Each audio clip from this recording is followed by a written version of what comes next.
I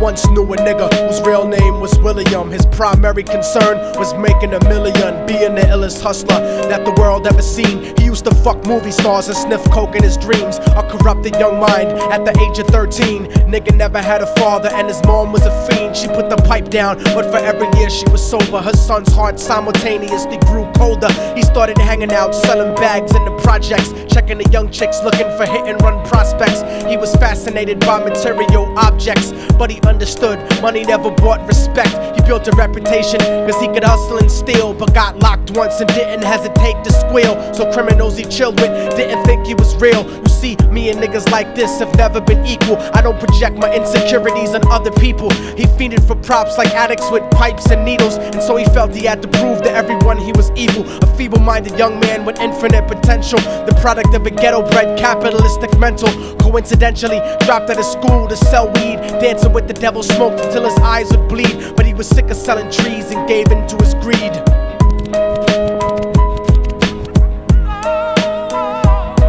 Everyone tryna be trife, never face the consequences. You probably only did a month for minor offenses. Ask a nigga doing life if he had another chance. But then again, there's always the wicked that knew in advance. Dance forever with the devil on a cold cell block. But that's what happens when you rape, murder, and sell rock. Devils used to be gods, angels that fell from the top. There's no diversity because we're burning in the melting pot.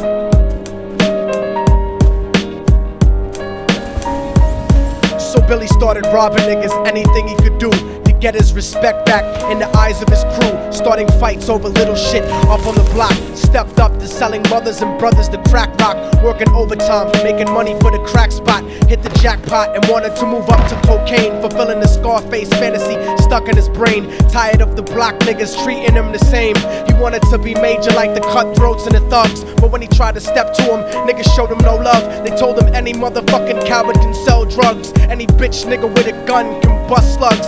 Any nigga with a red shirt can front like a blood. Even Puffy smoked the motherfucker up in the club. But only a real thug can stab someone till they die. Standing in front of them, staring straight into their eyes, Billy realized that these men were well guarded, and they wanted to test him before business started. Suggested raping a bitch to prove he was cold-hearted. So now he had a choice between going back to his life or making money with made men. Up in the sight, his dreams about cars and ice made him agree a hardcore nigga is all he ever wanted to be. And so he met them Friday night at 2:45.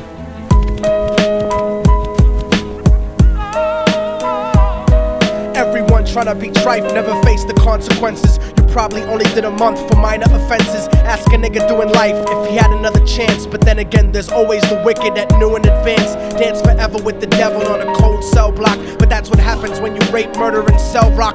Devils used to be gods, angels that fell from the top. There's no diversity because we're burning in the melting pot.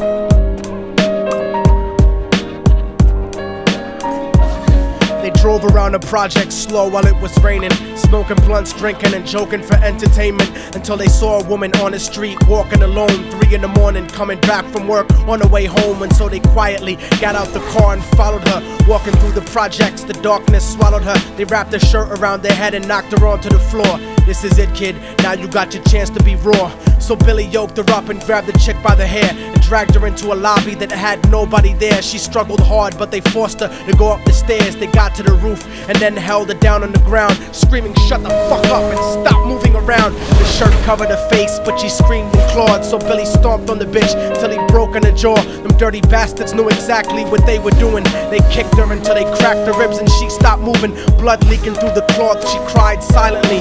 And then they all proceeded to rape her violently. Billy was made to go first, but each of them took a turn, ripping her up and choking her until her throat burned. Her broken jaw mumbled for God, but they weren't concerned. When they were done and she was lying bloody, broken and bruised, one of them niggas pulled out a brand new 22. They told him that she was a witness for what she'd gone through, and if he killed her, he was guaranteed a spot in the crew. He thought about it for a minute, she was practically dead, and so he leaned over and put the gun right to her head. I'm falling and I can't turn back.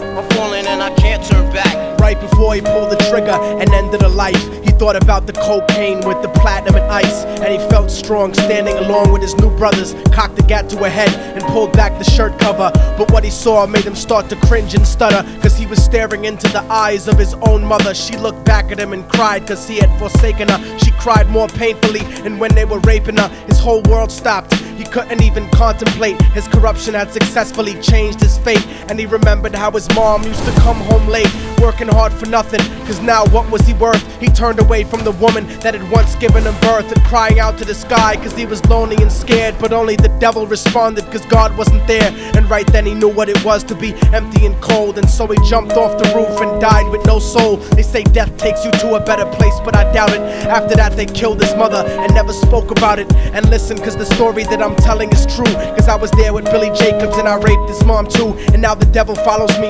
everywhere that I go. In fact, I'm sure he's standing among one of you at my shows, in every street cipher listening to Little Thug's flow. He could be standing right next to you and you wouldn't know. The devil grows inside the hearts of the selfish and wicked. White, brown, yellow and black color is not restricted. You have a self-destructive destiny when you're inflicted, and you'll be one of God's children that fell from the top. There's no diversity because we're burning in the melting pot. So when the devil wants to dance with you, you better say never, because a dance with the devil might last you forever.